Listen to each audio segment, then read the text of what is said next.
Hello viewers, எல்லாருக்கும் மாலை வணக்கம். வாங்க வீடியோக்குள்ளே போகலாம். இன்றைக்கி மல்லி செடியில் நிறையா மல்லிகள் பூத்துருக்கு, மொட்டு விட்டுருக்காங்க.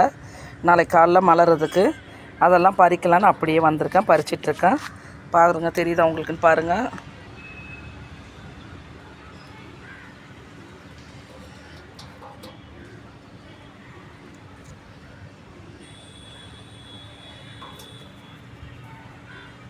இது ஒரே கிளையில். அப்படியே நம்ம அடுத்த கிளைக்கு போவோம்.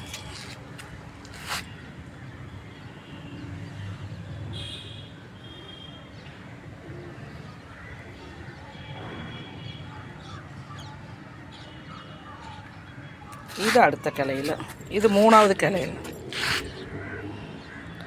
நான் அப்படியே எடுக்கிறேன், ஒவ்வொரு கிளையும் அப்படியே மொத்தமாக எடுக்கிறேன். இது நாலாவது. அப்படியே 4, 5, 6 இருக்கும். நிறைய இருக்குது பாருங்கள், எவ்வளோ மொட்டுக்கள். எப்படிங்க செமையா? மல்லிகைப்பூ சீசன் ஆரம்பிச்சிட்டாங்க, அவங்களும் பூத்து குலுங்க ஆரம்பிச்சிட்டாங்க. எனக்கும் ஒரே சந்தோஷமாக இருக்குது. நம்ம மல்லி செடியில் இவ்வளோ மொட்டுக்கள் நான் இந்த வருஷம் தான் பார்க்குறேன். போன வருஷம் வச்ச செடி இது. இடையில பூத்துக்கிட்டு தான் இருந்தாங்க, பூக்காமலாம் இல்லை. இடையில பூத்துகிட்டே இருந்தாங்க. ஆனால் இந்த அளவுக்கு பூக்கள் கொடுக்கல.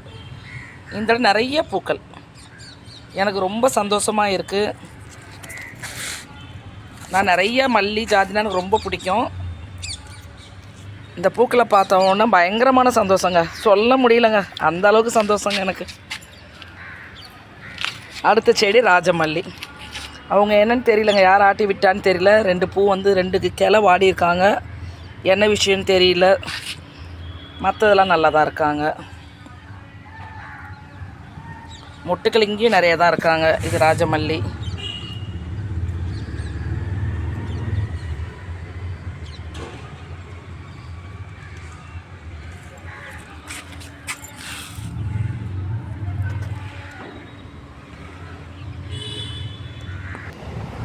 இது காகரட்டான் மல்லி, அப்படியே முல்லை மல்லி, ஜாதி மல்லி எல்லாமே. இதனுடைய வளர்ச்சி நமக்கு வந்து இதனுடைய வளர்ச்சி வந்து அதிகமாக வர்றதுக்கு காரணமாக நம்ம வந்து நீர் உரங்கள் நிறைய கொடுத்துருந்தோம். அதனுடைய எஃபெக்ட் தான் நமக்கு இந்த அளவுக்கு பூக்கள் வந்து கொடுத்துட்ருக்கு. நீர் உரங்கள் கொடுத்ததுனாலையும் நம்மளுடைய வந்து சாந்தத்தில் தண்ணி செடிக்கு மேலே நம்ம தெளித்ததுனாலேயும் பசுமைத்தன்மை அப்படியே இருக்குது. Thank you all.